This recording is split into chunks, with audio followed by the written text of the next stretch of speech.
யோவான் 20ஆம் அதிகாரம் அப்படியே 19 அதனுடைய 26 ஆகிய வசனங்களை நாம் வாசிக்க போகிறோம்.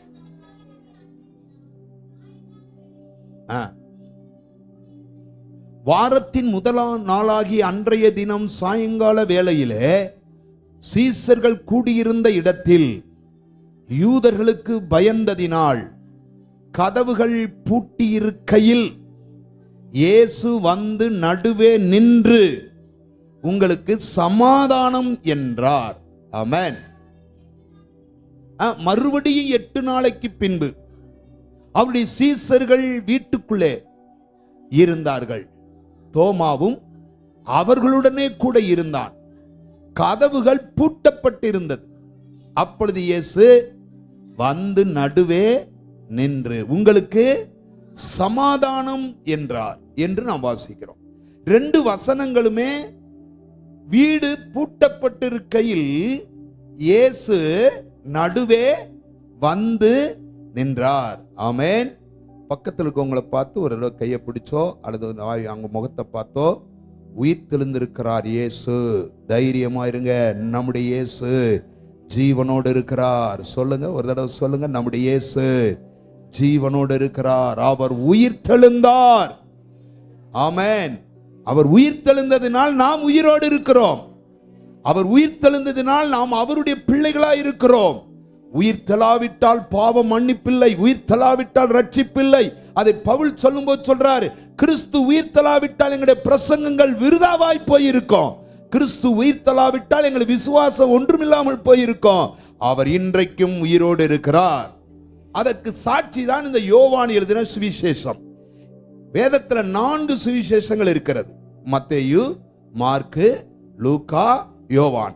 மத்தேயு, லூக்கா இவர்களை கொஞ்சம் கவனித்தீர்களானால் இயேசு கிறிஸ்துவின் பிறப்பையும் இயேசு கிறிஸ்துவின் வம்ச வரலாறையும் இயேசு கிறிஸ்துவின் காரியங்களை குறித்து அதிக விவரமாய் எழுதினாலும் அவருடைய மரணத்தை குறித்துள்ள சாட்சிகளோடு கூடிய ஆதாரங்களை அதிகமாய் சொல்லாவிட்டாலும் யோவானின் சுவிசேஷத்தை பார்த்தீங்கன்னா இயேசு கிறிஸ்துவின் பிறப்பை பத்தி பெரிதாய் ஒன்று அவர் எழுதியிருக்கிறாரோ இல்லையோ, அவருடைய மரணத்தையும் அவருடைய உயிர்த்தெழுதலையும் ஆள் சாட்சியோடு அங்க எத்தனை பேர் இருந்தாங்க, யார் இருந்தா, என்ன செய்தார்கள், எப்பெல்லாம் கூடினார்கள் என்கிற விவரங்களை உயிர்த்தெழுதல சாட்சிகளோடு கூடிய ஆதாரத்தோடு எழுதுகிறவர் தான் இந்த யோவான் அப்படின்றத பார்க்க முடியும். இந்த யோவான் எழுதின அந்த வார்த்தையை வைத்துத்தான் இன்றைக்கு நாம் சில விஷயங்களை கவனிக்க போகிறோம். வாரத்தின் முதலாம் நாளில், எத்தனாம் நாளில்? வாரத்தின் முதலாம் நாளில். வாரத்தின் முதலாம் நாள் என்ன நாள்னா ஞாயிற்றுக்கிழமை. ஆகவேதான் இன்றைக்கு நாம் ஞாயிற்றுக்கிழமை கூடியிருக்கிறோம். ஏன் ஞாயிற்றுக்கிழமை கூடுகிறோம்? பழைய ஏற்பாட்டிலே சனிக்கிழமை ஆராதனை சொல்லப்பட்டது, சனிக்கிழமை கூடுவதை வலியுறுத்தப்பட்டது. ஆனால் புதிய ஏற்பாட்டிலே வாரத்தின் முதலாம் நாளிலே கூடுகிறோம். நாம் ஓய்வு நாளில் கூடவில்லை, வாரத்தின் முதலாம் நாளில் கூடுகிறோம். ஏன் வாரத்தின் முதலாம் நாளில் கூடுகிறோம்? இந்த நாளுக்கு பேர் கர்த்தருடைய நாள். ஏன் கர்த்தருடைய நாள் என்று சொல்லுகிறோம்? இந்த நாளில் தான் கர்த்தராய் இயேசு கிறிஸ்து உயிரோடு எழுந்தார். அவர் உயிரோடு எழுந்த நாளை நாம் சபை கூடி வருகிற நாளாக, கர்த்தரை ஆராதிக்கிற நாளாக, அவரை தொழுது கொள்கிற நாளாக மாற்றியிருக்கிறோம். நாம் மாற்றவில்லை. ஆதி அப்போஸ்தலர்கள் காலத்திலிருந்து இந்த காரியங்கள் நிறைவேறி வருகிறதை நாம் பார்க்கிறோம். அப்ப வாரத்தின் முதலாம் நாளில் மகதலேனா மரியாள் கல்லறைக்கு வருகிறார். எப்ப வருகிறார் என்றால் இருட்டோடே கல்லறைக்கு வருகிறார். கல்லறைக்கு வந்து இயேசு கிறிஸ்துவின் சரீரத்திற்கு கொஞ்சம் கந்தவர்க்கம் போட்டு அதற்கு கொஞ்சம் செய்ய வேண்டிய முறைமைகள் எல்லாம் செய்ய வேண்டும் என்று அவள் வந்து பார்க்கும்போது கல்லறையில் வைக்கப்பட்டிருந்த பெரிய கல் புரட்டப்பட்டிருந்ததை பார்க்கிறார். புரட்டப்பட்டிருக்கிற கல், அதை லூக்கா எழுதும் போது உடனே அவர்கள் உள்ளே போய் பார்க்கிறார்கள், கல்லறைக்குள் இயேசு இல்லை. உடனே பதறினவர்களாய், திகைத்தவர்களாய், வேதனையோடு கூட வெளியில் வந்து அவர்கள் சீசரிடத்தில் போய் சொல்லுகிறார்கள். முக்கியமாக பேதுருவிடத்திலேயும் யோவானிடத்திலும் சொல்லுகிறார்கள். உடனே இவர்கள் ஓடி போய் கல்லறையில் பார்க்கிறார்கள், அங்கே இயேசு இல்லை. பார்த்துவிட்டு சீசர்கள் அதே இடத்தில் நிற்கவில்லை, உடனே திரும்பி வந்து விட்டார்கள். இந்த யோவான்ல வாசித்தீங்கன்னா அழகா போட்டிருக்கோம். பார்த்தார்கள், உடனே திரும்பி வந்து விட்டார்கள். ஆனால் அதிக இருட்டோட காலையிலே போன இந்த மகதலேனா மரியாள் கல்லறையை விட்டு போகவில்லை. அவள் சுற்றிலும் முற்றிலும் பார்த்து கொண்டு அங்கும் இங்கும் நடந்து கொண்டு மறுபடியும் கல்லறை எட்டி பார்க்கிற போது அங்கே ஒரு தூதன் நிற்கிறதை பார்க்கிறாள். உடனே அவர்கள் சொல்லுகிறார்கள், இங்கே நிற்கிறது என்ன, யாரை தேடுகிறாய் என்று கேட்கிற போது அவள் நினைக்கிறாள், இயேசுவை காணவில்லை. நீ தோட்டக்காரரோ, அவர் வைத்த இடத்தை எனக்கு சொல்லும் என்று சொல்லுகிற போது பின்பாகவே இயேசு சொல்லுகிறார், ஸ்திரியே, கூப்பிடுறாரா, ஸ்திரியே என்று அவளை கூப்பிட்ட உடனே அவள் ரபுனி என்று அழைக்கிறதை பார்க்கிறோம். கவனிக்கணும், சீசர்கள் வந்தார்கள், வந்தவர்கள் வந்த வேகத்துல திரும்பி போயிட்டாங்க. ஆகவே இயேசுவை பார்க்க முடியல. ஆனால் ஒரு பெண்ணா இருந்தாலும் தைரியத்தோட இருட்டோட அந்த இடத்துல நின்று கொண்டே இருந்து இயேசுவை பார்க்காம போக மாட்டேன் என்று காத்திருந்த அவளுக்கு இயேசுவின் முதல் தரிசனம் கிடைத்தது. ஹல்லேலூயா. அப்ப ஒரு கருத்து இங்க சொல்லணும். வந்தவர்கள் உள்ளே பார்த்தார்கள், இயேசு இல்லை என்ற உடனே போய்விட்டார்கள். ஆனால் இவள் காத்து நிற்கிறாள், இயேசுவை பார்க்காமல் போக மாட்டேன் என்று. காத்திருந்த மகதலேனா மரியாளுக்கு கிடைத்த செய்தி என்னென்றால், இயேசு உயிரோடு இருக்கிறார் என்ற செய்தி. இயேசுவை முதலில் பார்த்த பெண் யார் என்று கேட்டால், இவள் தான் பார்த்திருக்கிறாள்.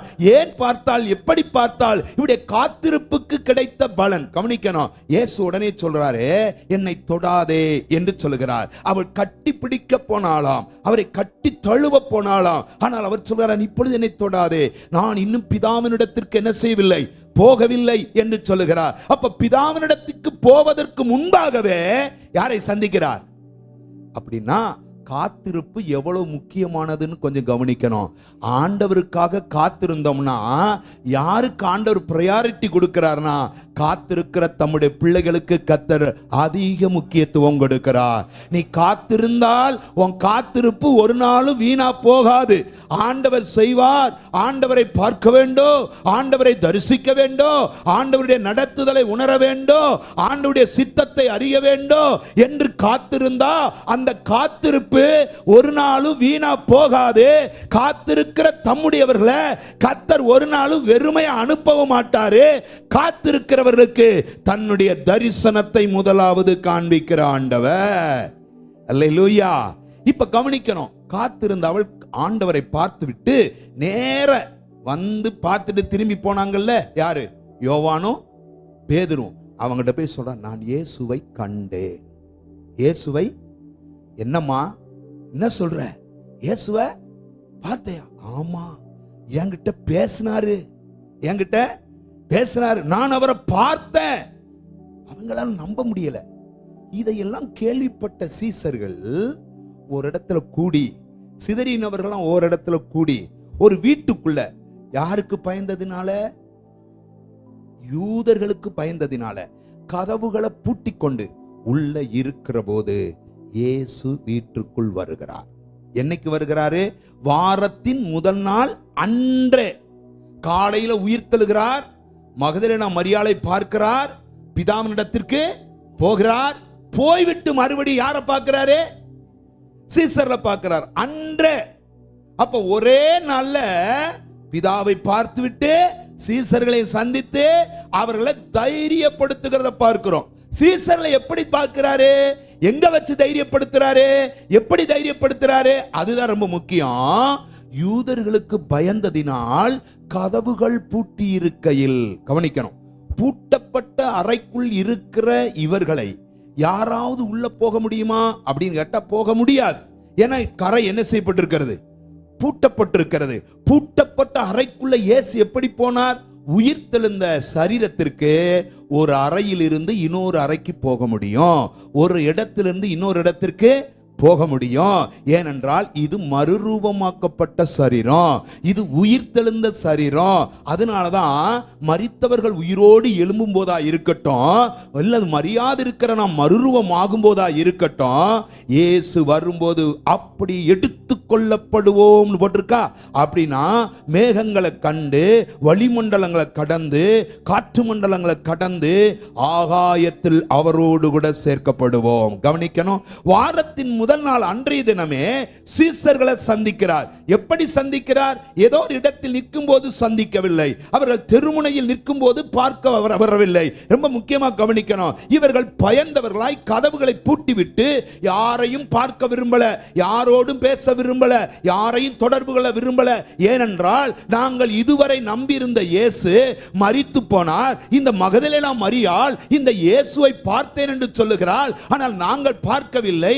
எங்களை ஒருவேளை இந்த யூதர்கள் இந்த இயேசுவை எடுத்துக்கொண்டு போய்விட்டார்களோ என்று சொல்லி எங்களையும் பிடித்து கொலை செய்தாலும் கொலை செய்து விடுவார்கள் என்ற பயத்தில் கதவுகளை பூட்டி இருக்கையில், கவனிக்கணும், கதவுகள் பூட்டி இருக்கையில் இயேசு உள்ளே வந்தார். இன்னைக்கு இதைத்தான் உங்களோடு சொல்லப்படுறேன். பூட்டப்பட்ட வீட்டிற்குள் இயேசு வருகிறவர். எத்தனை பேர் ஆமென் சொல்லுவீங்க? பூட்டப்பட்ட வீட்டுக்குள் இயேசு வருகிறவர். எப்படி பூட்டப்பட்ட வீட்டுக்குள் அவரால் வர முடியும் அப்படின்னு கேட்டா, இயேசுவுக்கு ஒரு வீட்டுக்குள் வருவதற்கு அனுமதி தேவையில்லை. ஹல்லேலூயா. உங்க வீட்டுக்குள்ள வருவதற்கு அனுமதி தேவையில்லை. அவர் வருகிறார், கதவை தட்டி அல்ல, நேராக உள்ளே வருகிறார். ஏன் உள்ளே வருகிறார் என்றால், இவர்கள் பயத்தோடு இருக்கிறார்கள்.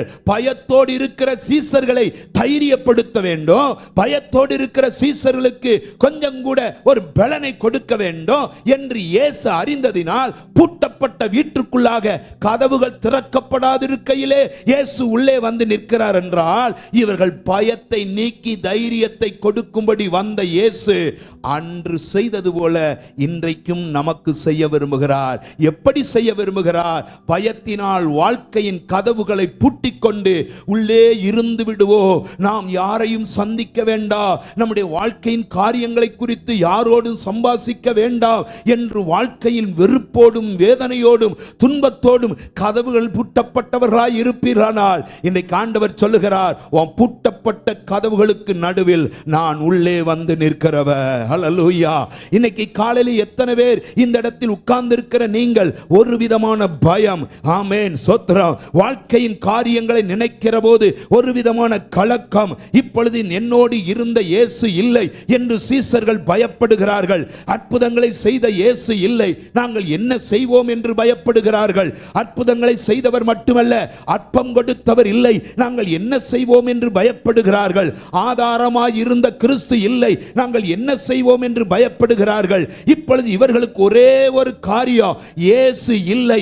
ஆகவே பயம் சூழ்ந்த வாழ்க்கையில் நிரம்பி நிற்கிறார்கள். ஒன்று சொல்லட்டுமா, வாழ்க்கையில நாம் எப்படிப்பட்டவர்களாய் இருந்தாலும், வாழ்க்கையில எவ்வளவு முதிர்ச்சி அடைந்தவர்களாய் இருந்தாலும், இயேசு இல்லாத வாழ்க்கை ஒரு பயம் நிறைந்த வாழ்க்கையாகவே போய்விடும். இயேசு இல்லாத வாழ்க்கை ஒரு வேதனை நிறைந்த வாழ்க்கையாகவே போய்விடும். இயேசு இல்லாத வாழ்க்கை அது துன்பம் நிறைந்த கலக்கம் நிறைந்த வாழ்க்கையாகவே போய்விடும். இதை அறிந்த இயேசு இவர்கள் பயத்தை நீக்கி அவர்களை தைரியப்படுத்தும்படியாகவே அந்த அறை வீட்டுக்குள் வந்தது உண்மையானால், இன்றைக்கு ஒரு வார்த்தை சொல்லுவேன், வாழ்க்கையில திகைப்போடும் தவிப்போடும் அறைகளை பூட்டிக் கொண்டவர்களைப் போல உடைய வாழ்க்கையின் கதவுகள், இதயத்தின் கதவுகள் எல்லாம் பூட்டிவிட்டு மௌனமாய் உட்கார்ந்து இருக்கிற போல உங்களுடைய வாழ்க்கை இருக்குமானால், இன்னைக்கு காலையில சொல்றார், உங்களுடைய வாழ்க்கைக்குள் நான் பிரவேசிக்க விரும்புகிறேன்.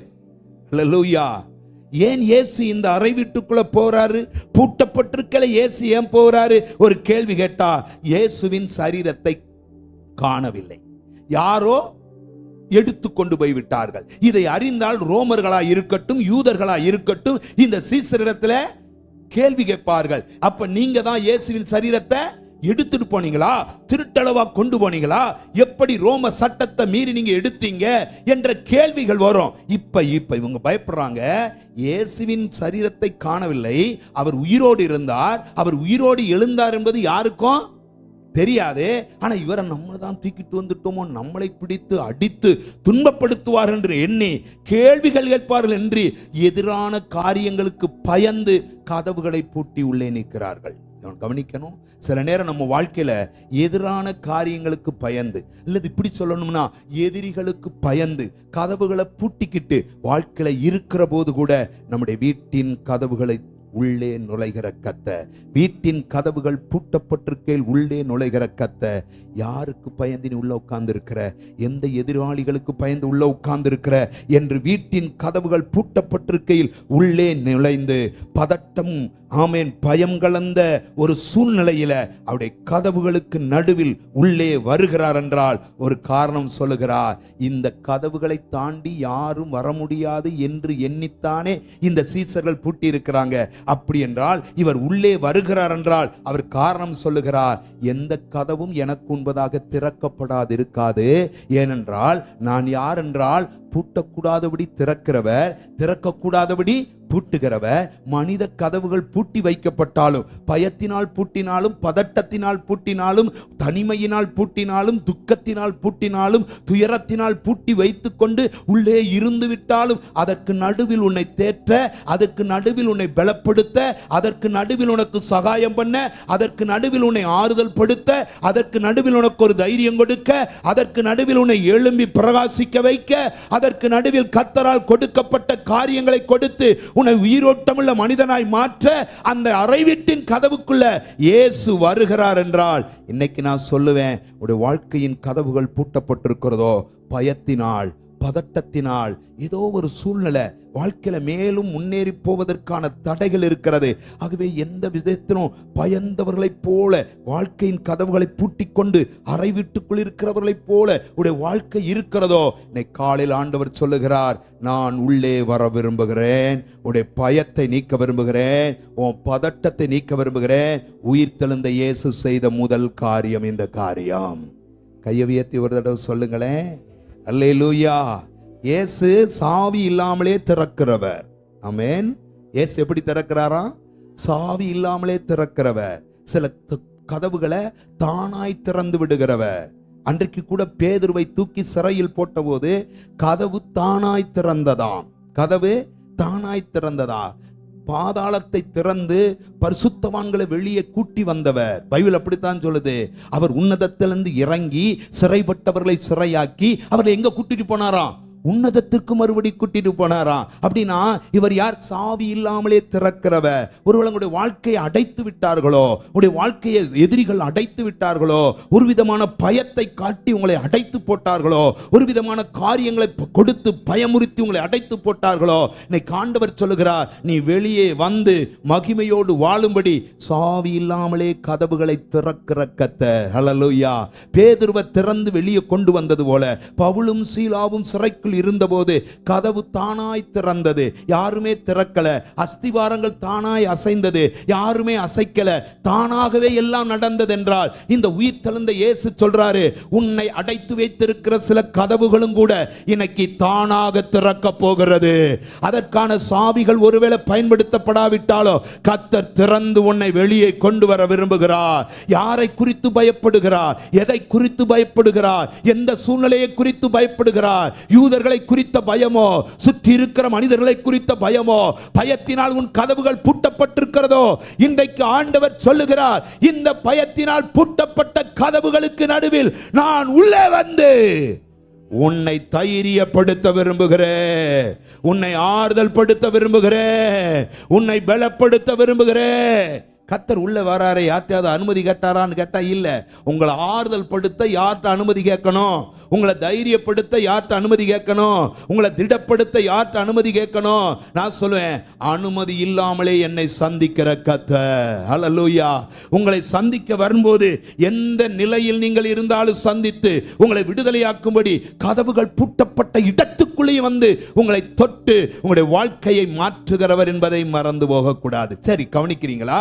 இந்த கதவுகள் பூட்டப்பட்ட இந்த அறைக்குள் இயேசு வந்தாரே, ஏன் வந்தார்னு ஒரு கேள்வி இருக்குல்ல, ஏன் வரணும்னு ஒரு கேள்வி இருக்குல்ல. நான் 3 காரியங்களை சொல்ல போறேன். வேகமா என் கூட சேர்ந்து கவனிங்க.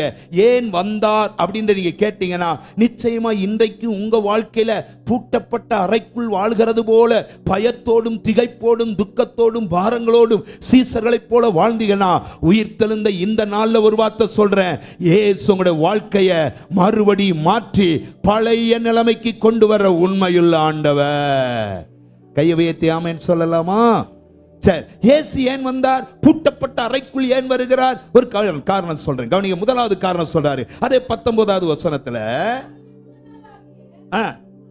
அன்றைய தினமே சாயங்கால வேளையிலே சீசர்கள் கூடியிருந்த இடத்தில் யூதர்களுக்கு பயந்ததினால் கதவுகள் பூட்டப்பட்டிருக்கையில் இயேசு வந்து நடுவிலே நின்று, அடுத்து ஒரு வார்த்தை சொல்றாரு, அதான் முக்கியம், உங்களுக்கு. அப்ப கவனிக்கணும், இல்லாததை தரும்படி வந்தார். கவனிக்கணும், இல்லாததை. சரி, இப்ப சீசலுக்கு என்ன இல்ல? சமாதானம் இல்ல. என்ன இல்ல? ஐயா, வீட்டுக்குள்ள இருக்கிறான், சமாதானம் இல்ல. வெளியில இருக்கிறான், சமாதானம் இல்ல.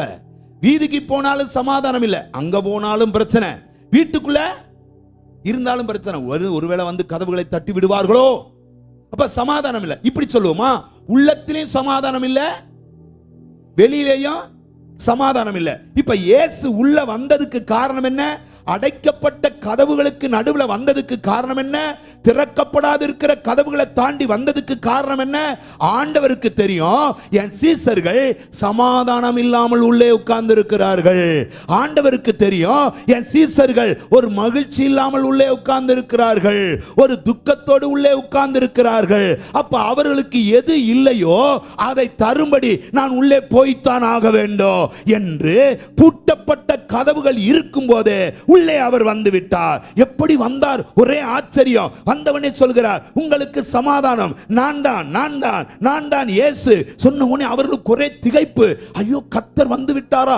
எப்படி வந்தார்? நம்முடைய கதவுகள் பூட்டப்பட்டிருக்கிறதே.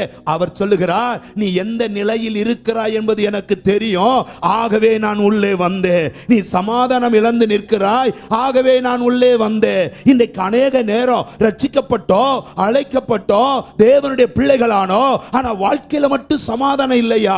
உள்ளேயும் சமாதானம் இல்ல, வெளியேயும் சமாதானம் இல்ல. உள்ளேயும் அமைதல் இல்ல, வெளியேயும் அமைதல் இல்ல. வாழ்க்கையில யாரிடத்திலேயாவது சொல்லலாம் நினைச்சா சொல்ல முடியாத நிலை. பயத்தினால் சமாதானத்தை இழந்து, நம்பிக்கை இல்லாததினால் சமாதானத்தை இழந்து, கர்த்தர் இல்லை என்கிற உணர்வு வந்ததினால் சமாதானத்தை இழந்து வாழ்க்கையில போராடி கொண்டிருக்கிற சீசர்களை போல இந்த காலை நேரத்தில் இந்த உயிர்த்தெழுந்த ஆராதனையில் உட்கார்ந்து இருப்பீங்கன்னா, ஏது இல்லையோ அதை தர வந்த ஆண்டவர் எந்த சமாதானத்தை வாழ்க்கையில பறி கொடுத்துட்டு மிகுந்த வேதனையோடு துக்கத்தோடு இந்த இடத்துல உட்கார்ந்து இருக்கிறாயோ, அதே சமாதானத்தை உன் வாழ்க்கையில கொடுக்கும்படி இன்னைக்கு உன் அறை வீட்டுக்குள் இயேசு வருகிறார். ஹல்லேலூயா! இன்னைக்கு உன் அறை வீட்டுக்குள் இயேசு வருகிறார்.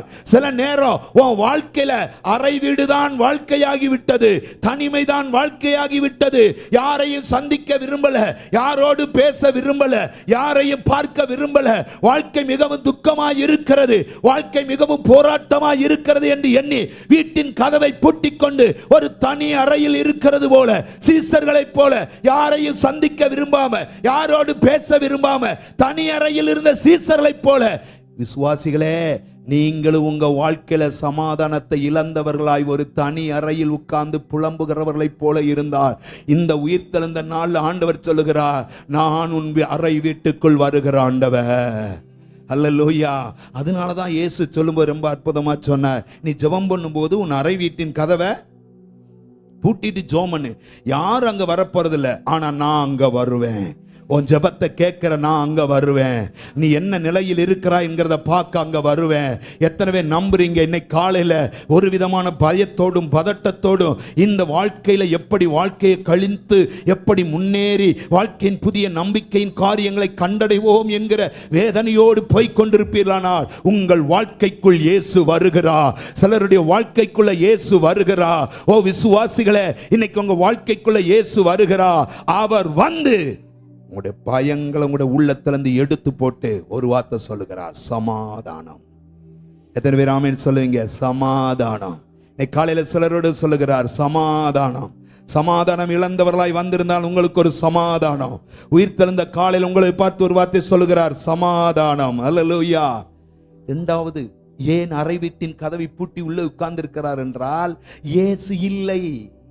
என்ன இல்லை? முதல்ல சமாதானம் இல்லை, இரண்டாவது அவங்களுக்கு என்ன இல்லை? ஏன்? இயேசுவைத்தான் முழுதாய் நம்பி இருந்தார்கள். சீசர்கள் யாரை நம்பி இருந்தாங்க? அன்றாட தேவைகளுக்கு யாரை நம்பி இருந்தாங்க? அற்புதத்துக்கு யாரை நம்பி இருந்தாங்க? நடத்துறதுக்கு யாரை நம்பி இருந்தாங்க? இவர்களுடைய போவது, இவர்களுடைய படுப்பது, இவர்களுடைய இருப்பது, இவர் சொல்லுவதை கேட்பது, இவருடைய சித்தங்களை நிறைவேற்றுவது, இவருடைய காரியங்களிலே இவரை குறித்து பேசிக்கொண்டு இவரோட இருந்து பழகி விட்டார்கள். இயேசு வந்த உடனே பேதுருவா இருக்கட்டும், யோவானா இருக்கட்டும், யாக்கோபா இருக்கட்டும், மத்தேயா இருக்கட்டும், எல்லாரும் தங்களுடைய வேலைகள் எல்லாம் விட்டுட்டு யாருக்கு பின்னாடி வந்துட்டாங்க? இப்ப யார் இல்ல? இயேசு இல்ல. இப்ப யார் இல்ல? இயேசு இல்ல. அடுத்து வேலையும் இல்ல. என்ன இல்ல? வாழணும்ல. யோசிக்கிறான் சீசர். இயேசு விட்டுட்டு அவர் வாடி சிலுவையில தூக்கி அரைஞ்சு விட்டாங்க. இப்ப நம்ம என்ன பண்ண போறோம் நமக்கு தெரியலையே. வாழ்க்கையில் என்ன செய்ய போறோம் தெரியலையே. இயேசு இல்லை என்றால் வாழ்க்கையின் ஒரு ஸ்டெப் கூட எடுத்து வைக்க முடியாதுன்றத இந்த சீசர் நமக்கு எடுத்து காட்டுறாங்க. கவனிங்க, இயேசு இல்லை என்றால் வாழ்க்கையின் அடுத்த நிலைமைக்கு போவது மிகவும் கடினம் என்பதை இந்த சீசர்கள் காண்பிக்கிறாங்க. இயேசு இல்லாத வாழ்க்கையை நினைத்து பயத்தோடு உள்ளே இருக்கும்போது எந்த இயேசு இல்லை என்று நினைத்தார்களோ அதே இயேசு உள்ளே வருகிறார். எந்த இயேசு இல்லை என்று நினைத்தார்களோ அதே இயேசு உள்ளே வருகிறார். இன்னைக்கு நம்புறீங்களா? ஒரு வார்த்தை என் கூட சேர்ந்து, எந்த இயேசு ஒருவேளை என்னை விட்டு விட்டாரோ, என்னை விட்டு தூரம் போய் விட்டாரோ, என்னை கைவிட்டாரோ என்று நினைக்கிற அடுத்த வினாடி, நான் உன்னை விட்டு போகவில்லை, நான் உன்னோடு தான் இருக்கிறேன் என்று சொல்லி நம்முடைய அறை வீட்டுக்குள் வருகிறவர் தான் நம்முடைய இயேசு. கையை உயர்த்தி சொல்லுங்க. பழைய ஏற்பாட்டில் இயேசு சொல்லும்போது சொல்றாரு, இமைப்பொழுது உன்னை கைவிட்டேன், ஆனாலும் உருக்கமான இரக்கங்களால் உன்னை. புதிய ஏற்பாட்டில் இயேசு இவங்களை எவ்வளவு நாள் பிரிஞ்சிருந்தாரு? 2 தினம். வாரத்தின் முதல் நாள் எந்திரிச்சு வந்துட்டாரு. உங்களை விட்டெல்லாம் என்னால செய்ய முடியாது, இருக்க முடியாதுப்பா, உங்களை விட்டு போக முடியாதுப்பா. என்னால தெரிந்து கொள்ளப்பட்டவங்க இல்லையா, என்னால அழைக்கப்பட்டவங்க இல்லையா, என்னால வேறு விரிக்கப்பட்டவங்க இல்லையா, உங்களை விட்டெல்லாம் போக முடியாது. அதனாலதான் இஸ்ரவேல் ஜனத்திட்ட ஆண்டவர் சொல்றாரு, நீ நடந்து போ, மேக ஸ்தம்பமோ அக்னி ஸ்தம்பமோ உன்னை விட்டு விலகவே விலகாது. ஏன்னா என்னால் தெரிந்து கொள்ளப்பட்ட ஆபிரகாமின் சந்ததியாய் இருப்பதினால அது உன்னை விட்டு விலகாது. அது மட்டுமா சொன்னாரு? மோசேட்ட சொல்லும் போது, என் சமூகம் உனக்கு முன்னாடி போய்கிட்டே இருக்கும். ஏன் சொல்றாருன்னா, நான் உன்னோடு கூட இருக்கிறேன் என்பதை உலகம் அறிய வேண்டும். பல நேரம் பல பயமுறுத்தல்களையும் பல அச்சுறுத்தல்களையும் பல விதமான துன்பங்களையும் வாழ்க்கையில பார்க்கிற போது இயேசு இல்லையோ என்று எண்ணுகிற போது சொல்றார், இயேசு இல்லைன்னு நினைக்காத. எப்பொழுது இல்லை என்கிற நினைவு உன் மனதில் வருதோ அப்ப உடனடியாக வாழ்க்கைக்குள்ளாக வருகிறவ. அல்லேலூயா. அதான் தாவீது கூட கேட்டாரு, எப்பா ஏன்பா தூரம் ஆயிட்டீங்க, ஏன் விலகிட்டீங்க, எங்க போனீங்க கேட்கிற போது சொல்றாரு, உன் கூட தப்பா இருக்க, நான் உன்னை விட்டு விலகுகிறவர் அல்ல. இயேசுவை பார்த்து ஒரு வார்த்தை சொல்லலாமா? என்னை விட்டு விலகாத ஆண்டவருக்கு நன்றி. கையை உயர்த்தி ஒரு இடம் சொல்லுங்க, என்னை விட்டு தூரம் போகாத ஆண்டவருக்கு நன்றி. சூழ்நிலை எப்படி இருந்தாலும் எங்குடைய இருக்கிறவ, பயம் இருந்தாலும் துன்பம் இருந்தாலும் எங்குடைய இருக்கிறவ, நெருப்பை கடந்தாலும் எங்கூட இருக்கிறவ, ஆறுகளை கடந்தாலும் எங்கூட இருக்கிறவ, ஆமே எங்கூடவே இருந்து நடத்துகிற ஆண்டவ. ஹல்லேலூயா. முதல்ல சமாதானம் இல்லை, இரண்டாவது அவங்களுக்கு இயேசு இல்லை. மூன்றாவது ஒரு வார்த்தை சொல்லுவோமா? சீசர் எல்லாரும் ஒரு அறை வீட்டுக்குள்ள உட்கார்ந்துட்டான். கதவுகளை பூட்டி ஆயிருச்சு. ஏன் உள்ள உட்கார்ந்து இருக்கிறா தெரியுமா? அடுத்து அவங்க யோசிக்கிறாங்க, எனக்கு எதிர்காலம் இல்லை. என்ன இல்லை? ஏன்? யாரை நம்பி வந்தோம்? இத பேதுரு இயேசு இருக்கும் போதே ஒரு வார்த்தை சொன்னாரு, எல்லாவற்றையும் விட்டு உம்மை பின்பற்றினோமே, இப்ப நீர் வாட்டுக்கு போறேன்னு நீர் சொன்னா எப்படி? என்னுடைய எதிர்காலம் என்னவாவது? என்னுடைய எதிர்காலம் என்னவாவது? என்னுடைய எதிர்காலத்தை யார் தீர்மானிப்பது? என்னுடைய எதிர்காலம் எப்படிப்பட்டதா இருக்கும் என்ற கேள்விகள் எழுகிற போது இயேசு பூட்டப்பட்ட அறை வீட்டுக்குள் வருகிறார். ஏன் வர்றா தெரியுமா? சமாதானம் இல்லையா? யார் இல்லைன்னு நினைக்கிறேன், அவரே நான் வர்றேன். எதிர்காலம் இல்லைன்னு நினைக்கிறியா? இந்த அவாரே எதிர்காலத்தை தீர்மானிக்கிறவராய், எதிர்காலத்தை தீர்மானிக்கிறவராய். இந்த உயிர்த்தெழுந்த நாள்ல ஒரு வார்த்தை நான் சொல்ல விரும்புறேன். உங்களுடைய என்னுடைய எதிர்காலத்தை தீர்மானிக்கிற இயேசு இங்கே வந்திருக்கிறார். அல்லேலூயா. இவர் நினைத்தார், என்னுடைய எதிர்காலம் முடிந்து விட்டது, இப்பொழுது அழைத்து கொண்டு வந்த இயேசு எங்களை தனியே விட்டு விட்டு போய்விட்டார். அவர் மரித்து போனார், அவர் அடக்கம் பண்ணப்பட்டார். கல்லறை பார்த்த சீமோன் சொல்லுகிறார், கல்லறை பார்த்த யோவான் சொல்லுகிறார், சீலை இருக்கிறது, இயேசு இல்லை. அப்படி என்றால் நாங்கள் அடுத்து என்ன செய்வோம்? என் எதிர்காலத்துக்காக யாரை பார்ப்போம்? என் எதிர்காலத்துக்காக யாரை நம்புவோம் என்று எதிர்பார்த்து இருக்கிற நேரம் இயேசு அந்த அறைக்குள் வருகிறார் என்றால் அவர் சொல்றாரு, எது இல்லை என்று நினைக்கிறாயோ அதை கொடுக்கும்படி வருகிற ஆண்டவர். கையை நல்லா உயர்த்தி சொல்லுங்க, ஒரு தடவை என் கூட சேர்ந்து சொல்லுங்க, எது இல்லை என்று நினைக்கிறோமோ அதை கொடுக்கும்படி வருகிற ஆண்டவர். இப்பொழுது சொல்கிறார், உனக்கு எதிர்காலம் இல்லை என்று நினைக்காதே, உன் எதிர்காலத்தை கட்டுவிக்கிற கர்த்தராகிய நான். அல்லேலூயா. இந்த ஈஸ்டர் தினத்தன்று ஒரு வார்த்தை சொல்லுங்க, என் எதிர்காலம் கர்த்தர் கையிலே இருக்கிறது. என் எதிர்காலம் ஒரு அறைக்குள் முடங்க வேண்டியது அல்ல. என் எதிர்காலம் பயத்தினால் சூழப்பட வேண்டியது அல்ல. என் எதிர்காலம் ஒன்றும் இல்லாமல் போக வேண்டியது அல்ல. என் எதிர்காலம் அழைத்த தேவனால் நிலைநிறுத்தப்படும்.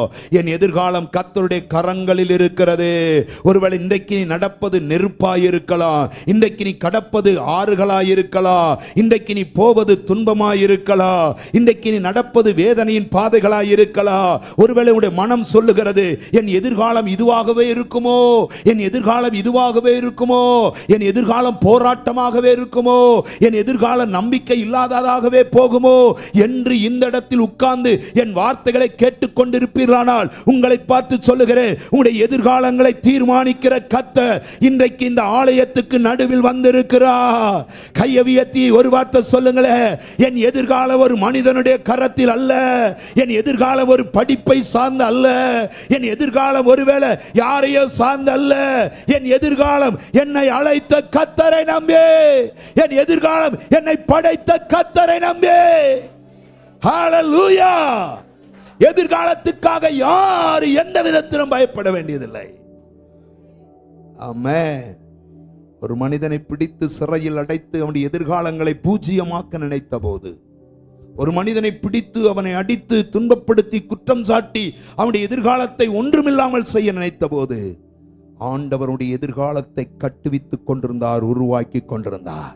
இன்னைக்கு இருக்கிற சிலரை பார்த்து இந்த உயிர் தெழுந்த நாள் ஆண்டவர் சொல்றாரு, ஓ எதிர்காலத்தை நான் கட்டி கொண்டிருக்கிறேன். சிலர் ஒன்ன பார்த்து சொல்லலாம், நீ எப்படி வாழுவன்னு பார்ப்போம், நான் இல்லாம நீ எப்படி சமாளிப்பன்னு பார்ப்போம், நான் இல்லாம நீ எப்படி வாழ போற பார்ப்போம். ஆனா ஆண்டவர் சொல்றாரு, யாரும் இல்லாமலும் நீ வாழ முடியும், நான் உன் கூட இருக்கிறேன். உன் எதிர்காலம் என் கரங்களால் கட்டப்படும், உன் எதிர்காலம் என் கைகளால் நிலைநிறுத்தப்படும். கை கொடுக்க ஆள் இல்லை என்றாலும், குற்றம் சாட்டுகிறவர்கள் சூழ்ந்திருந்தாலும், உபத்திரவப்படுத்துகிறவர்கள் சூழ்ந்திருந்தாலும், சிறைக்குள் தள்ளுகிறவர்கள் சூழ்ந்திருந்தாலும், உன் எதிர்காலத்தை கர்த்தரால் கட்டி அமைக்க முடியும். சிலரோடு ஆண்டவரை காலையில பேசுகிறார், உன் எதிர்காலத்தை நான் கட்டுவேன், உன் காலங்களை குறித்து நீ பயப்பட வேண்டாம், நாட்களை குறித்து பயப்பட வேண்டாம். இன்றைக்கு போய்கொண்டிருக்கிற காலம் துன்பமும் வேதனையும் இல்லாமைகளும் கஷ்டங்களும் உபத்திரவங்களுமாய் இருக்கலாம். ஒரு பூரணமான காலங்களை உனக்கு முன்னாடி வைத்திருக்கிற, உன் களஞ்சியங்கள் நிரம்புகிற காலங்களை உனக்கு முன்பாக வைத்திருக்கிற. விசுவாசம் இருக்கிறவங்க மட்டும் கையை உயர்த்தி ஆண்டவரை பார்த்து சொல்லுங்க, உன் களஞ்சியங்கள் நிரம்புகிற காலங்களை உனக்குன்பாக வைத்திருக்கிற, நீ நன்மையினால் நிரம்பி இருக்கிற காலங்களை உனக்குன்பாக வைத்திருக்கிற, பாழாய் போனதை கட்டுவிக்கிற காலங்களை உனக்குன்பாக வைத்திருக்கிற. எதிர்காலத்தை குறித்து கேள்விக்குறியோடு, எதிர்காலத்தை குறித்து நம்பிக்கை இல்லாமல், எதிர்காலத்தை குறித்து அவநம்பிக்கையோடு இந்த ஆலயத்துக்குள் யாரேனும் உட்கார்ந்திருந்தால் அவருடைய எதிர்காலங்களை இன்றைக்கு கர்த்தர் தம்முடைய கைகளில் எடுக்கிறார். உயிர்த்தெழுந்த இயேசு தன்னுடைய கைகளில் எடுக்கிறார்.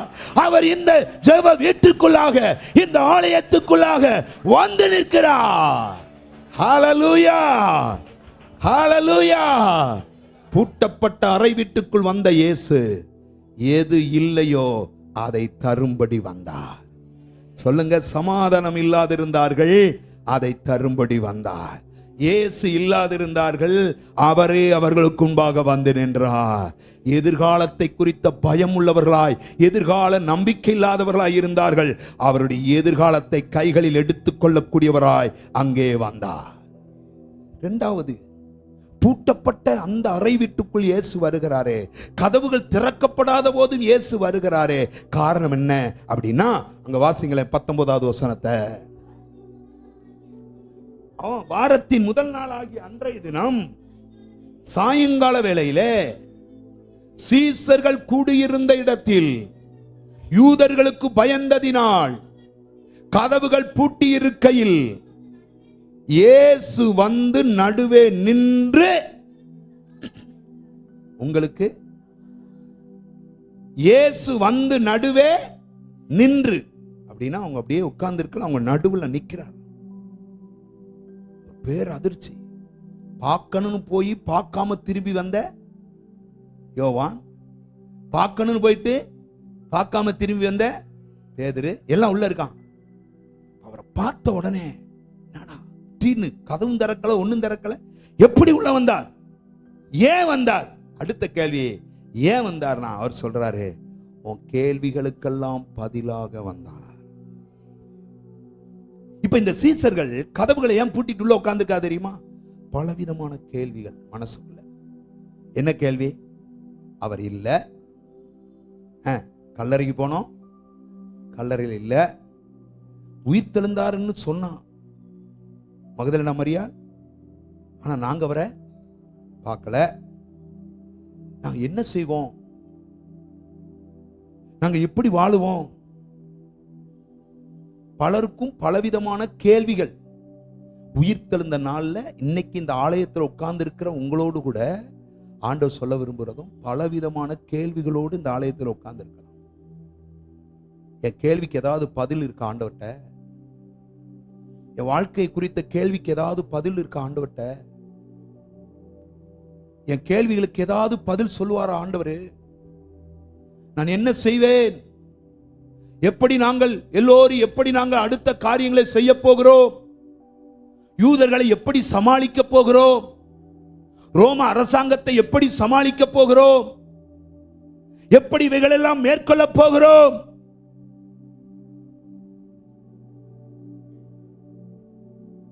கேள்வி. பல நேரம் நம்ம வாழ்க்கையும் கேள்வியிலேயே தான் கழியுது. நம்ம என்ன செய்ய போறோம் நாளைக்கு? எப்படி இந்த பிரச்சனையை மேற்கொள்ளும்? எப்படி இந்த எதிரிகளை சமாளிப்போம்? சிலருடைய கேள்வி, இந்த வருஷத்தை எப்படி ஓட்ட போறோம்? இந்த வருஷத்தை எப்படி கழிக்க போறோம்? நான் எப்படி வாழப் போகிறேன்? என் வாழ்வில் அவர் எங்கே? என்னை அழைத்து வந்தவர் எங்கே? மீன் பிடித்துக் கொண்டிருந்த போது, வா உன்னை மனிதரை பிடிக்கிறவள் ஆக்குவேன் என்று சொல்லி என்னை கூப்பிட்டு வந்தாரே, அவர் எங்கே?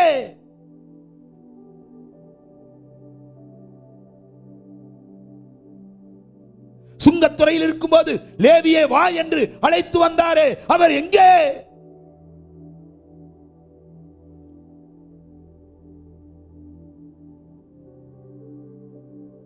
பல கேள்விகள் மனதுக்குள்ள, பலவிதமான கேள்விகளோடு வாழ்க்கையில போராடுகிறோம்.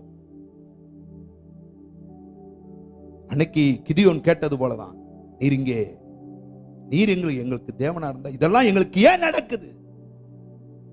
அன்னைக்கு மரியாள் கேட்டது போலதான், நீர் இங்கே இருந்திருந்தீரானால் மரித்திருக்க மாட்டானே. பல கேள்விகள். தாவீது கேட்டது போலதான், ஏன் ஏன் தூரமாயிருக்கிறீர்? கேள்விகள். சுற்றிலும் உள்ள பிரச்சனைகளை பார்க்கிற போது கேள்விகள் எழத்தான் செய்கிறது. கர்த்தர் அழைத்தாரா? கர்த்தர் தான் நீ ரட்சித்தாரா? என் ஆண்டவர் எங்கே? அடுத்த கேள்வி, இனி நாம் என்ன செய்ய போகிறோம்? இதுவரைக்கும் எங்களுக்கு எஜமானனை போல இருந்தவர், இதுவரைக்கும் எங்களுக்கு வழிகாட்டியாய் இருந்தவர், இதுவரைக்கும் எங்களுடைய பாதுகாவலராய் இருந்தவர், இதுவரைக்கும் அப்பத்தையும் தண்ணீரையும் குறையில்லாமல் கொடுத்தவர், இதுவரைக்கும் எங்களை தைரியப்படுத்தி ஊழியங்களிலே பயன்படுத்தினவர், இப்பொழுது அவர் இல்லை. நாங்கள் என்ன செய்ய போகிறோம்?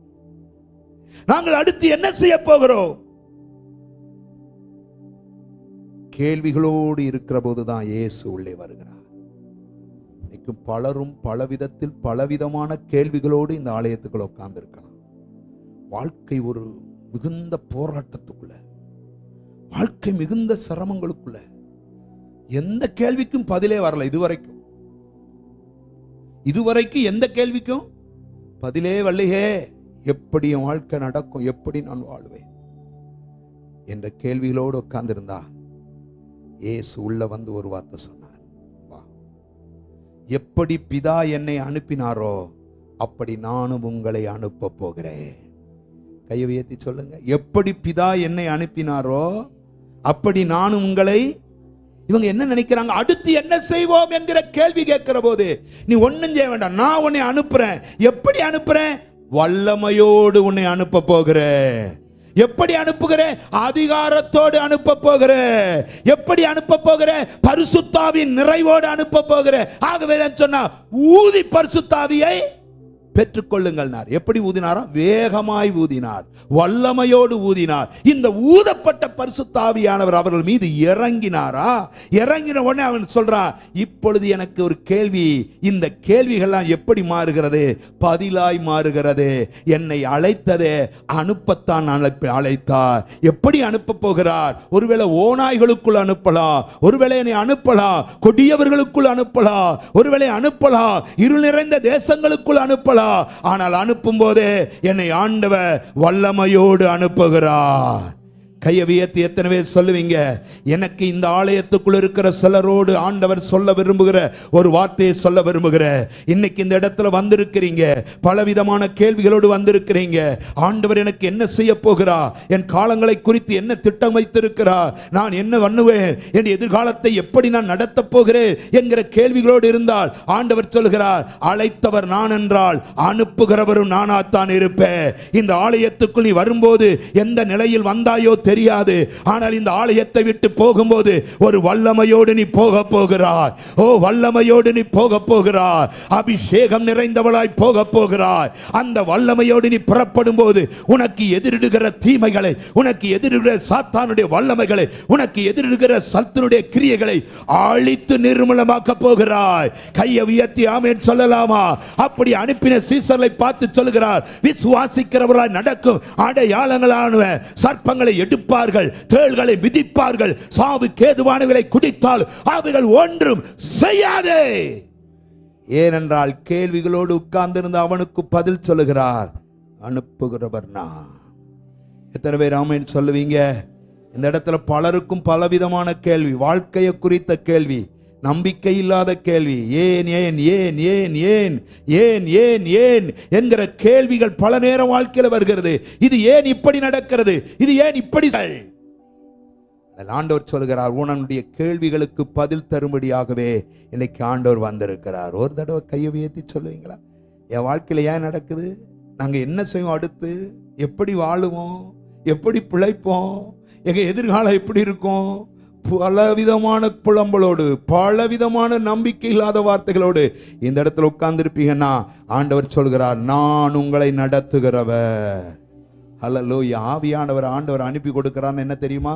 அவர் வரும்போது உங்களை சகல சத்தியத்துக்குள்ளும் நடத்துவார். சொல்லுங்களேன், அவர் நடத்துகிறவராய் எனக்குள் இருக்கிறார்.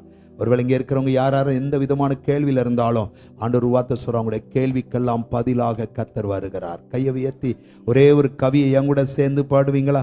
ஒரே ஒரு கவியை சேர்ந்து பாடுவீங்களா? எத்தனையோ கேள்விகள், ஏமாற்றம், தோல்விகள், சொல்லவும் முடியல, சொல்லியல யாரும் இல்ல. சில நேரம் மனுஷன் போய் நம்ம வார்த்தையில சொல்லவே முடியாது. மனுஷன் போய் நம்முடைய காரியங்களை போய் விவரிக்க முடியாது. சொன்னா பேசுற வார்த்தைகளா திரும்பி அவமானமும் நிந்தையும் துக்கமும் பாரப்படுத்துகிற வார்த்தைகளாகவே வரும். எத்தனை முறை போய் அவங்கள்ட்ட பேசினால் நமக்கு வருகிற வார்த்தைகள் என்னமோ வேதனையாவே இருக்கும். யார்கிட்ட போய் சொல்றது? இந்த கேள்விகளுக்கெல்லாம் பதில் எங்க இருந்து கிடைக்கும்? நான் ஒரு வார்த்தை சொல்லுவேன், என் கேள்விக்கு பதில் ஆண்டவர் மட்டும்தான். எத்தனை பேர் சொல்லுங்க, என் கேள்விக்கு பதில் ஆண்டவர் மட்டும்தான். அவர்தான் தீர்வு கொடுக்கிறவர், அவர்தான் நடத்துகிறவர், அவர்தான் என்னை உணர்த்துகிறவர், அவர்தான் என்னுடைய வாழ்க்கையை கட்டுகிறவர், அவர்தான் என்னுடைய எதிர்காலங்களை சீரமைக்கிறவர். அந்த நம்பிக்கையோட ஒரு வார்த்தை சொல்லுமா? எத்தனையோ கேள்விகள், ஏமாற்றம், தோல்விகள், சொல்லவும் முடியல, சொல்லியல யாரும் இல்ல. எத்தனையோ கேள்விகள், ஏமாற்றம், தோல்விகள், சொல்லவும் முடியல, சொல்லியல யாரும் இல்ல. எப்படி சொல்வேன்? எல்லாவற்றையும் நீர் மாற்றி நீ நிம்மதி தந்து நித்தம் நடத்தி வாழ வைக்கிறீ.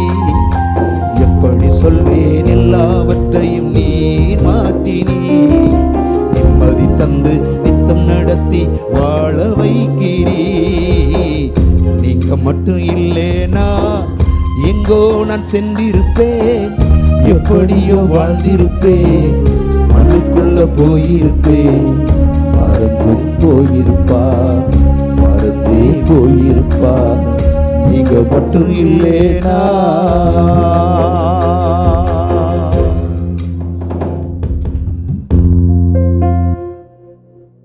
சொந்தம் என்று சொல்லிக்கொள்ள யார் யாரோ இங்கு உண்டு, ஏனென்று கேட்டிட யாரும் இங்கு வரவில்லை. சொந்தம் என்று சொல்லிக்கொள்ள யார் யாரோ இங்கு உண்டு, ஏனென்று கேட்டிட யாரும் இங்கு வரவில்லை. எப்படி சொல்வேன் என்னையும் தேடி நீர் வந்ததை, தோளின் மீது சுமந்து கொண்டு நடத்தி வருவதை. எப்படி சொல்வேன் என்னையும் தேடி நீர் வந்ததை, தோளின் மீது சுமந்து கொண்டு நடத்தி வருவதை. நீங்க மட்டும் இல்லேனா எங்கோ நான் சென்றிருப்பேன், எப்படியோ வாழ்ந்திருப்பேன். சேர்ந்து பாடுங்களே ஒரு தடவை. போயிருப்பேன், மரித்த இயேசு உயிரோடு வந்து போயிருப்பார், எதிர்காலத்தை தீர்மானிக்கிறவராய். நீங்க மட்டும் இல்லேனா.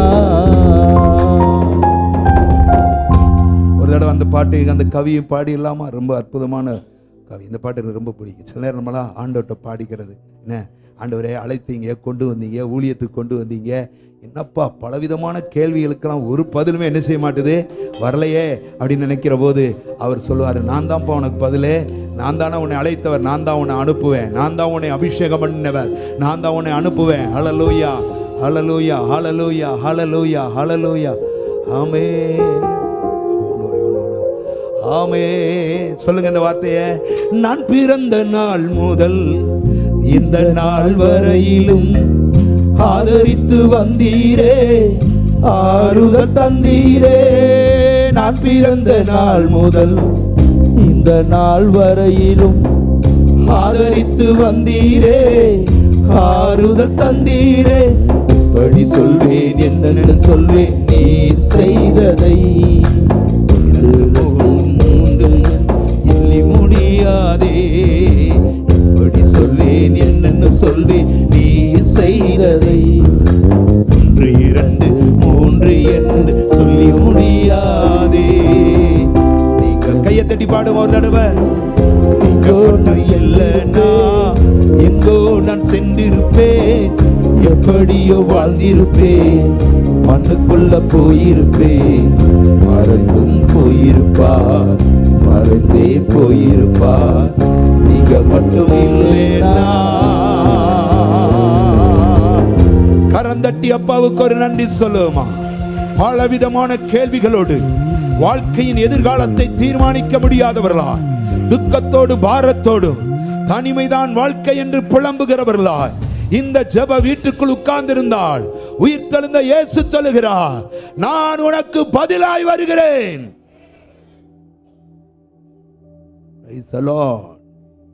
மூன்றாவது ஒரு வார்த்தை, அந்த வீட்டுக்குள் வந்த இயேசு, பூட்டின வீட்டுக்குள் வந்த இயேசு மூணாவது என்ன செய்தார்?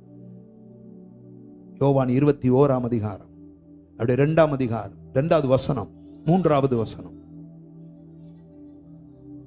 சீமோன் பேதுருவும் திதிமு எண்ணப்பட்ட தோமாவும் கலிலேயா நாட்டில் உள்ள கானாவூரானாகிய நாத்தான்வேலும். அப்ப நாத்தானுடைய ஊர் கலிலேயாவில் இருக்கிற கானாவூர். இந்த கானாவூர்ல தான் திராட்சரசமாய் மாற்றினார். ஓகே, அடுத்து செபதேவின் குமாரரும். அப்பனா செபதேவின் குமாரர் யார் யார்? யோவான் யாக்கோபு.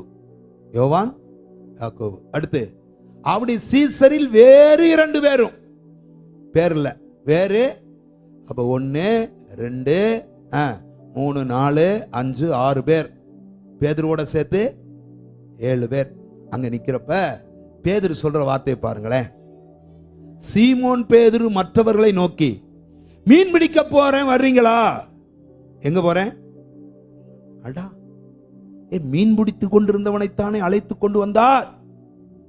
இப்ப மறுபடியும் எங்க போறேன்றான்? மீன் பிடிக்க போறேன்றான். திட்டம் போட்டாச்சு, அவன் போறேன்னு சொன்ன உடனே கூட இருக்குள்ள என்ன சொல்றாங்க, நாங்களும் உடனே கூட வருகிறோம் என்றார்கள். அந்த வார்த்தை அழகா போட்டிருக்கு, அவர்கள் புறப்பட்டு போய் உடனே படவேறினார்கள். ஆண்டவர் விஷயத்துக்குன்னா ரொம்ப தாமதம் பண்ணுவோம், ஆண்டவர் ஊழியமா தாமதம் பண்ணுவோம், ஜெபமா தாமதம் பண்ணுவோம், சபைக்கு வருவதா தாமதம் பண்ணுவோம், ஆண்டவருக்கு அடுத்த காரியமா தாமதம் பண்ணுவோம். பேதுரு பாருங்க உடனே படவேறிட்டான். ஏன்னா தொழில் தெரியும், என்ன தெரியும், இதை வச்சாது பொழைச்சுக்கலாம், இதை வச்சாது எதிர்காலத்தை அமைச்சுக்கலாம் என்று எண்ணி புறப்பட ஆரம்பிச்சான். ஆண்டவர் அறை வீட்டுக்குள்ள இருக்கும்போது மட்டும்தான் வந்தார்ல, இப்ப எங்க வர்றாரு, கடற்கரைக்கும் வர்றாரு. எங்க வர்றாரு, எங்க போனாலும் உன்னை விட மாட்டேன். இங்க இருக்கிற சிலரை பார்த்து ஆண்டவர் சொன்னா, நீ எங்க போனாலும் உன்னை விட மாட்டேன், நான் எதுக்காக அழைச்சனோ அது நிறைவேறாம உன்னை நான் விடவே முடியாது, எதுக்காக உன்னை வேறு பிரிச்சனோ அது நிறைவேறாம உன்னை நான் விடவே முடியாது. நீ சில காரணங்களை சொல்லி தப்பிக்கலாம், சில காரியங்களை சொல்லி சமாளிக்கலாம், சில சாக்கு போக்குகளை சொல்லி வெளியேறலாம், அழைப்பை விட்டு தூரம் போக நினைக்கலாம், கர்த்தருடைய சித்தத்தை விட்டு வழிமாற நினைக்கலாம். அவர் சொல்றாரு, நீ அறை வீட்டுக்குள்ள இருந்தாலும் வருவேன், நீ கடற்கரையில இருந்தாலும் வருவேன், நீ எங்க போனாலும் நான் வருவேன். சிலர் வாழ்க்கையை இன்னைக்கு ஆண்டவர் பின்தொடர்ந்து கொண்டே இருக்கிறார். வேணாம் ஆண்டவரே, அவங்க மட்டும் இருந்தா போதும், அவங்க மட்டும் தேடினா போதும், நான் கொஞ்சம் விலகியே நின்னுக்கிறேன் என்று விலகி விலகி செல்லுகிற உங்களை தேடிதான் ஆண்டவர் வந்து கொண்டே இருக்கிறார். நீங்க ஆண்டவருக்கு வேணும்னு ஆண்டவர் வந்து கொண்டே இருக்கிறார். உங்களுடைய வாழ்க்கை ஆண்டவருக்கு வேணும், ஆண்டவர் தேடி வருகிறார். நீங்கள் உங்களுடைய காரியங்களை சொல்லி, உங்களுடைய சமயங்களை சொல்லி, உங்க நேரங்களை சொல்லி சமாளித்து தப்பித்துக் கொள்ள நினைத்தால் ஆண்டவர் ஒரு நாள் உங்களை விடுவதே இல்லை.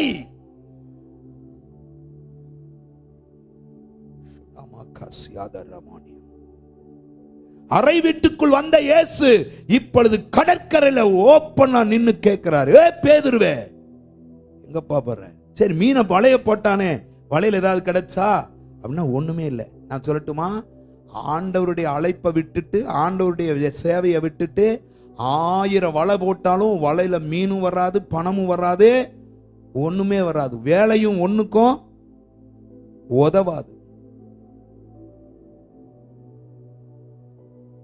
வலையை இப்பவாவது நிறைச்சிடலாம் நினைச்சேனா வலை நிரம்பல. ஆண்டவர் இல்லாம எதை முயற்சி எடுத்தாலும் வாய்க்காது, ஆண்டவர் இல்லாம எதை செய்தாலும் அது பலிக்காது. ஐயோ இவங்க இருக்காங்கல்ல, அவங்க இருக்காங்கல்ல, எவங்க இருந்தாலும் கர்த்தர் இல்லாம ஒண்ணுமே நடக்காது. ஆண்டவர் இல்லாம ஒரு தொழில் விருத்தி அடையாது, ஆண்டவர் இல்லாம வாழ்க்கை செழிப்படையாது, ஆண்டவர் இல்லாம குடும்பம் கட்டப்படாது, ஆண்டவர் இல்லாம பிள்ளைகளுடைய எதிர்காலம் தீர்மானிக்கப்படாது, ஆண்டவர் இல்லாம பயணிக்கிற எந்த பயணமும் நலமாயிராது. ஆண்டவரை விட்டுட்டு ஒதுங்கி ஓட நினைக்காதீங்க, ஆண்டவரை விட்டுட்டு விலகி செல்ல நினைக்காதீங்க, ஆண்டவருடைய உதவி இல்லாம வாழ நினைக்காதீங்க, ஆண்டவருடைய அனுகூலம் இல்லாம ஓரமா போகாதீங்க. ஆண்டவர் இல்லாம வாழ நினைச்ச காயின் தப்பிக்க முடியலையா? ஆண்டவர் இல்லாம வாழ நினைச்ச ஆதாம் தப்பிக்க முடியல. திரும்ப சொல்றேன் கேளுங்க, ஆண்டவர் இல்லாமல் பயணித்த யோனான் தப்பிக்க முடியல. ஆண்டவர் இல்லாம எங்கு போனாலும் ஒரு நாளும் ஒருபோது நீங்கள் விருத்தி அடைய முடியாது. ஒரு வார்த்தை சொல்றேன், ஆண்டவர் என்ன சொன்னாரோ அதை செய்வதற்கு ஆயத்தம்னு சொல்ற சில உள்ளங்களை கர்த்தர் இந்த ஆலயத்துக்குள்ள தேடுகிறார். கையை உயர்த்தி ஆமென் சொல்லுங்க. இது நல்லா இருக்கு, இது நல்லா இருக்கு, இது எனக்கு நன்மையா இருக்கும் நினைச்சு நீங்க ஓடலாம், சில காரியங்களை செய்யலாம். ஆனா ஆண்டவர் இல்லாம செய்கிற எதுவுமே நன்மையை கொண்டு வராது, நன்மையை கொண்டு வராது. ஒரு முடிவு எடுத்துட்டாங்க. எத்தனை பேரு? தோமா, அப்புறம் கபடற்ற உத்தம இஸ்ரவேலனாகிய நாத்தான், அப்புறம் நாத்தான்வேல், அப்புறம் யாக்கோபு, யோவான், வேற 2 பேரு, 7 பேர் சேர்ந்து ஒரு முடிவு எடுத்துட்டாங்க. இனி போதும்பா, ஆண்டவர் பின்னாடி எல்லாம் போனது போதும். ஆண்டவர் பின்னாடி போனதெல்லாம் எல்லாரும் கவனிக்கிறீங்களா? ஆண்டவர் பின்னாடி போனதெல்லாம் போதுன்னு சில முடிவுகளை எடுத்து ஒதுங்கி ஓரமா போகணும்னு நீங்க நினைச்சீங்கன்னா ஆண்டவர் சொல்றாரு, நீ எங்க போனாலும் உன்னை தொடருவேன். எங்க போனாலும் என் கை உன்னை தொடரும். இதை உணர்ந்த தாவீது சொல்லும்போது சொல்றான், எங்க போவேன், எங்க போவேன்? பாதாளத்துக்கு போனாலும் அங்கேயும் இருக்கிறேன், சமுத்திரத்தின் ஆழத்துக்கு போனாலும் அங்கேயும் இருக்கிறேன், வானத்துக்கு ஏறினாலும் அங்கேயும் இருக்கிறேன். உங்க சித்தம் செய்யாமல் நான் எங்கேயும் போக முடியாது. உங்க விருப்பம் செய்யாமல் நான் எங்கேயும் போக முடியாது. உங்க எண்ணங்களை அறியாமல் நான் எங்கேயும் போக முடியாது. ஆண்டவர் வந்தார். நீ ஒரு முடிவு எடுத்திருக்கியா? நீ ஒரு முடிவு எடுத்து அந்த முடிவுல நீ ஓடிக்கிட்டு இருக்கியா? நீ ஒரு முடிவு எடுத்து அந்த முடிவை நீ இம்ப்ளிமெண்ட் பண்ணிக்கிட்டு உங்க வாழ்க்கையில போகலாம்னு நினைக்கிறீங்களா? ஆண்டவர் சொல்றாரு, உன் முடிவுகளை நான் மாற்ற போறேன். இன்னைக்கு இந்த ஆலயத்துக்குள்ள சிலரோடு ஆண்டவர் பேசுறாரு, உன் முடிவுகளை நான் மாற்ற போறேன். நீ மாத்திக்கிறலன்னா நானே மாத்துவேன். உன் முடிவை நீ மாத்தலனா நான் மாத்த வேண்டி இருக்கும். சிலரோட ஆண்டவர் பேசுறாரு, உன் முடிவை நீ மாத்தலனா நான் மாற்ற வேண்டி இருக்கும். நீ வெறுவலை நினைக்கலாம், நான் எடுக்கிற முடிவு சரிதான், நான் போகிற பாதை சரிதான், நான் போகிற வழி சரிதான். இல்ல, உன் நினைவு என் நினைவு அல்ல, உன் வழிகள் என் வழிகள் அல்ல, உன் யோசனை என் யோசனை அல்ல, உன் சித்தம் என் சித்தம் அல்ல, உன் விருப்பம் என் விருப்பம் அல்ல. உன் நினைவுகள் வேற, என் நினைவுகள் வேற, உன் முடிவு வேற, என் முடிவு வேற. இன்னைக்கு உன் முடிவுல நான் குறுக்கிட போறேன்னு கர்த்தர் நிக்கிறா.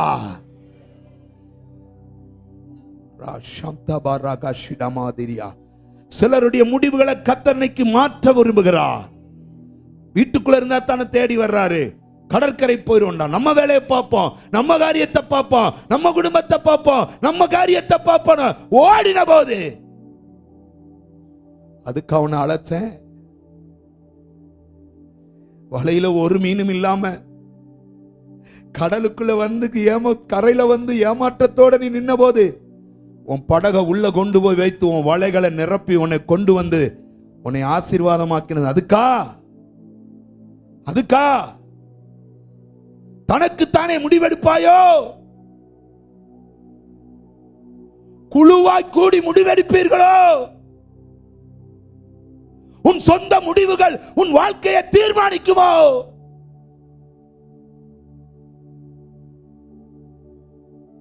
உன் சொந்த முடிவுகள் உன் வலைகளை நிரப்புமோ? நீ ஆண்டவர் சிலரை பார்த்து கேட்கிறார், உன் முடிவுகளை இன்னைக்கு நான் மாற்ற போகிறேன். ஹல்லேலூயா. நீ எடுத்திருக்கிற முடிவுகள் நல்லது என்று நீ நினைக்கிறாய். இல்ல, நான் உன்னை குறித்து எண்ணிய எண்ணங்கள் தான் சரியானது. பேதுருவே, உன்னை அழைத்து கொண்டு வைத்துவிட்டு நான் சொல்லவில்லையா, இந்த பரலோகத்தின் சாவியை உன் கையில தர்றேன். நீ எதை கட்டுகிறாயோ அது கட்டப்படும், எதை கட்டவிழ்க்கிறாயோ அது கட்டவிழ்க்கப்படும். இந்த கல்லின் மேல் என் சபையை கட்டுவே, பாதாளத்தின் வாசல்கள் அதை மேற்கொள்ளாது என்று உன்னை பார்த்து தானே நான் பேசினேன். உன்னை பார்த்து பானே பேசினேன்.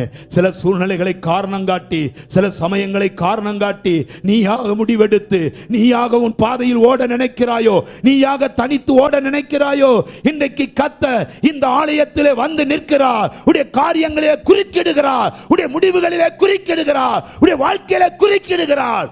உன் வலைகள் நிரம்பாமல் இருப்பதற்கு காரணம் சுய முடிவுகள். இன்னைக்கு ஆண்டவர் சொல்கிறார், உன் முடிவு இல்லப்பா, என் முடிவு வாழ்க்கையில நிறைவேறுகிற நேரம் வருது. சிலருடைய வாழ்க்கையில் ஆண்டவருடைய முடிவு நிறைவேறுகிற நேரம் வருது. ஆண்டவருடைய முடிவு நிறைவேறுகிற நேரம் வருது. குடும்பம் யோசித்து, குடும்பமா சிந்தித்து, நீங்களா சில முடிவுகள் எடுத்து, நீங்களா உங்க விருப்பப்படி உங்க காரியங்களை செய்யலாம் என்று நீங்கள் நடந்தால், நினைவு என் நினைவு அல்ல, அழைச்சதே வேற காரியத்துக்கு, உன்னை அழைச்சதே வேற காரியத்துக்கு. சிலரை பார்த்து ஆண்டவர் சொல்றாரு, நீ நடக்கும் போதே அற்புதங்கள் நடக்க போகிறது, உன் நிழல் படும் போதே சுகம் உண்டாக போகிறது. விசுவாசிக்கிறதுக்கு எத்தனை பேர் இருக்கீங்க? உன்னை கொண்டு நான் பெரிய காரியங்களை செய்ய நான் திட்டமிட்டு இருக்கிற போது, உன்னை கொண்டு பெரிய காரியங்களை செய்ய நான் தீர்மானித்திருக்கிற போது, உன்னை கொண்டு சபைகளை கட்ட நான் தீர்மானித்திருக்கிற போது, உன்னை கொண்டு சிலரை உயிர்ப்பிக்க நான் தீர்மானித்திருக்கிற போது, உன்னை கொண்டு சிலருடைய வாழ்க்கையை உயிர் மீட்சி அடைய செய்ய நான் தீர்மானித்திருக்கிற போது, உன்னை கொண்டு சில முடவர்களை தூக்கிவிட நான் தீர்மானித்திருக்கிற போது, நீ ஒரு தீர்மானம் எடுத்து முன் செல்ல நினைக்காதே. நாமெல்லாம் இடையிலே தீர்மானம் போடுவோம், நம்மளா தீர்மானிப்போம், நம்மளா நம்ம வாழ்க்கையை தீர்மானிக்க நினைப்போம். ஆனா ஆண்டவர் சொல்றார், தீர்மானத்தின் விவரம் சொல்றேன் கேளு. நீ பிறக்கும் போதே உன்னை குறித்து நான் தீர்மானம் எழுதி வைத்தவ, நீ பிறக்கும் போதே உன்னை குறித்து திட்டம் போட்டு வைத்தவ, நீ பிறக்கும் போதே நீ என்னவாக வேண்டும் என்று உன்னை குறித்து சில காரியங்களை எழுதி வைத்தவ என்றால், உன் பிறப்பை அறிந்தவ நீ எப்படி வாழ வேண்டும் என்று அறியாதிருப்பாரோ, நீ எப்படி ஜீவிக்க வேண்டும் என்று அறியாதிருப்பாரோ, உன் காலங்கள் எப்படி இருக்க வேண்டும் என்று அறியாதிருப்பாரோ, நீ என்ன செய்தாலும் அதற்கு நடுவில் இன்னைக்கு கர்த்தர் குறுக்கிட விரும்புகிறார். ஹல்லேலூயா. குதிரையில் ஏறி போகிற சவுலாக கையிலே கடிதத்தை பிடித்துக் கொண்டு கொலை செய்யும் நோக்கத்தோடு தமஸ்கு நோக்கி போகிற வழியில கர்த்தர் குறுக்கிட்டது உண்மையானால், இந்த ஆலயத்துக்குள் இருக்கிற சிலரோடு கர்த்தர் குறுக்கிடுகிறார். இந்த செய்தியை சொல்லும்படிதான் கர்த்தர் இன்னைக்கு என்னை ஆவியானவர் ஏவி இன்னைக்கு இதை உங்களோடு பேச சொல்லி இருக்கிறார் என்று நான் ஆணித்தரமா நம்புறேன். சிலரோடு ஆண்டவர் பேசுகிறார், பலருக்கும் அல்ல. பலரோடு என்று சொல்வதை விட சிலரோடு, சிலருடைய வாழ்க்கையின் சித்தத்தோடு, சிலருடைய வாழ்க்கையின் எதிர்காலத்தோடு, சிலருடைய வாழ்க்கையினுடைய வேலையோடு, சிலருடைய வாழ்க்கையினுடைய காரியங்களோடு, குடும்ப உறவுகளோடு, சில குடும்ப உறவுகளோடு கர்த்தர் பேச விரும்புகிறார். நீயா தீர்மானிக்காத, கர்த்தர் தீர்மானத்தை உடைக்க நினைக்காத, கர்த்தருடைய செய்கையை உடைக்க நினைக்காத. கர்த்தர் அழைத்தாரானால் அழைப்பிற்கு ஒப்பு கொடுத்து ஆண்டவர் கரங்கள் ஒன்று அர்ப்பணிக்க இன்னைக்கு காலையில உயிர் தழுந்த இயேசு ஆவலோடு வந்து நிற்கிறார். வலையை தூக்கி போட வேண்டாமா? நீ வலைகளை மறுபடி எடுக்கலாமா? வலைகளை கையில பிடிக்கலாமா? அதற்காக உன்னை அழைச்ச, அதற்காக உன்னை வேறு விரிச்ச, அதற்காக உன்னை கொண்டு வந்த, அதற்காக ரத்தத்தை சிந்தினே. வெளிப்பாடு பெற்ற பேதுருவே, உன் ஆலோசனைகள் எல்லாம், உனக்கு நீயே பேசிக்கொண்ட ஆலோசனைகள் எல்லாம், நீங்களாக பேசிக்கொண்ட ஆலோசனைகள் எல்லாம் கர்த்தர் மாற்றி உயிர் தெழுந்த இயேசுவின் சித்தத்தை நிறைவேற்றுகிறவர்களாய் உங்களை மாற்றுவாராக. ஆமென் சொல்றவங்க இருந்தா கையை உயர்த்தி, நானும் ஏதோ ஒரு விதத்துல கர்த்தருக்காக உழைக்க இந்த இடத்துல நான் அர்ப்பணிக்கிறேன். என் குடும்பம் ஏதோ ஒரு விதத்துல கர்த்தருக்காக நிற்கும், கர்த்தருக்காக நிற்கும். என் தனிப்பட்ட வாழ்க்கை ஏதோ ஒரு விதத்துல கர்த்தருக்காக நிற்கும். கரம் தட்டி கொஞ்ச நேரம் ஆவியில நிறைஞ்சு, சிலர் மேல உயிர் தெழுந்த வல்லமையின் ஆவியானவர் இறங்கி வருகிறார், இறங்கி வருகிறார். மரித்த கிறிஸ்துவை உயிரோடு எழுப்பின அதே ஆவி இன்றைக்கு இந்த இடத்தில் விழாவுகிறது.